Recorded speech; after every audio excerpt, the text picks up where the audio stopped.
ठाणे जिल्ह्यातील क्रिकेट परंपरेचा मानबिंदू ठरलेल्या एन.टी. केळकर आंतरशालेय क्रिकेट स्पर्धेचा समारोप मंगळवारी दादोजी कोंडदेव स्टेडियम येथे उत्साहात झालाय। अंतिम सामन्यात श्रीमा बाल निकेतन संघाने के.सी. गांधी हायस्कूल संघावर तब्बल 178 धावांनी विजय मिळवत विजेतेपदावर आपलं नाव कोरलंय। नाणेफेक जिंकून प्रथम फलंदाजी करणाऱ्या श्रीमा बाल निकेतन संघाने 45 षटकात 252 धावा केल्यात। प्रत्युत्तरादाखल के.सी. गांधी हायस्कूल संघ 23.3 षटकात तर 74 धावातच गारद झाला। स्पर्धेतील उत्कृष्ट गोलंदाज पुरस्कार श्रीमा बाल निकेतनच्या आदित्य कौलगी यांना देण्यात आलाय। त्यानं संपूर्ण मालिकेत 17 गडी बाद केले। उत्कृष्ट फलंदाज म्हणून सेंट जोसेफ हायस्कूल डोंबिवलीच्या स्मिथ पोमंडेकर यांचा गौरव झालाय, तर मालिकावीर पुरस्कार श्रीमा बाल निकेतनच्या सार्थ पाटील याला देण्यात आलाय। समारोप सोहळ्यास आमदार संजय केळकर, आंतरराष्ट्रीय प्रशिक्षक व ज्येष्ठ क्रिकेटपटू सुलक्षण कुलकर्णी, सदानंद केळकर, अतुल सुर्वे, उद्योजक विद्याधर वैश्यपायन आणि आमदार निरंजन डावखरे यावेळी उपस्थित होते। यावेळी बोलताना सुलक्षण कुलकर्णी म्हणाले की वसंत डावखरे साहेबांमुळेच मला स्पोर्टिंग क्लबच्या वतीने पहिल्यांदा बाहेरगावी क्रिकेट खेळण्याची संधी मिळाली। त्यांच्या पाठबळामुळेच माझे क्रिकेटमधील करिअर घडलंय। एन.टी. केळकर स्पर्धेला यंदा 49 वर्ष पूर्ण झाल्याचं सांगत ही स्पर्धा ठाणे जिल्ह्यातील सर्वोत्तम आंतरशालेय स्पर्धांपैकी एक असल्याचं त्यांनी नमूद केलंय। येथून अनेक राष्ट्रीय दर्जाचे खेळाडू घडल्याचा उल्लेख करत उत्कृष्ट मैदान, प्रशिक्षक आणि पंच ही या स्पर्धेची बलस्थानं असल्याचं त्यांनी सांगितलंय। पुढील वर्षी स्पर्धेच्या सुवर्ण वर्षात पुन्हा उपस्थित राहण्याचं आश्वासनही त्यांनी दिलंय।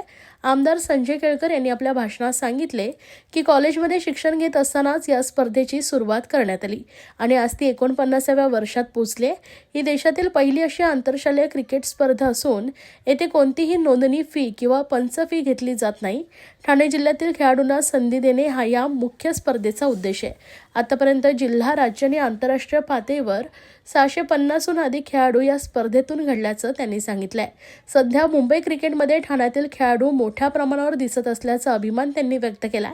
ठाणे हे गुणवंत खेळाडूंचा खजिना असल्याचं त्यांनी नमूद केलंय।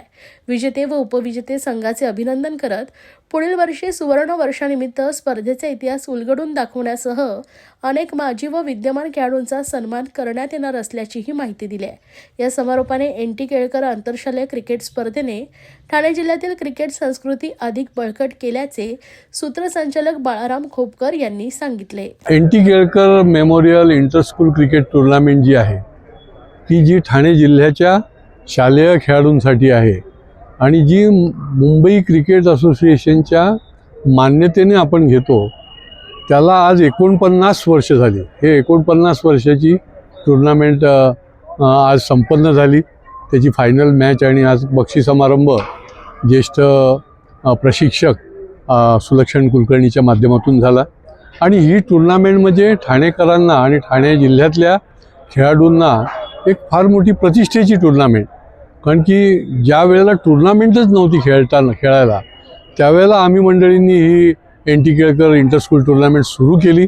आम्हाला आनंद एवढा आहे की एकतर या टुर्नामेंटमध्ये जास्तीत जास्त मुलं भाग घेतात आणि या टुर्नामेंटच्या माध्यमातून असंख्य खेळाडू जे आहेत ते पुढे गेले। म्हणजे कसोटी क्रिकेटमध्ये खेळले, 2020मध्ये रणजी ट्रॉफी, हॅरिस ट्रॉफी, मुंबईच्या टीममध्ये देखील आता ठाणे जिल्ह्यातल्या खेळाडूंचं वर्चस्व आपल्याला बघायला मिळतं आहे आणि त्याच्यामुळे आमच्यासारख्याला खूप समाधान आहे की या टुर्नामेंटच्या माध्यमातून, या व्यासपीठातून असंख्य ठाणे जिल्ह्यातले खेळाडू जे आहेत यांना प्रोत्साहन नुसतं मिळालं नाही तर त्यांना एक मोठं दालन जे आहे ते खुलं झालं।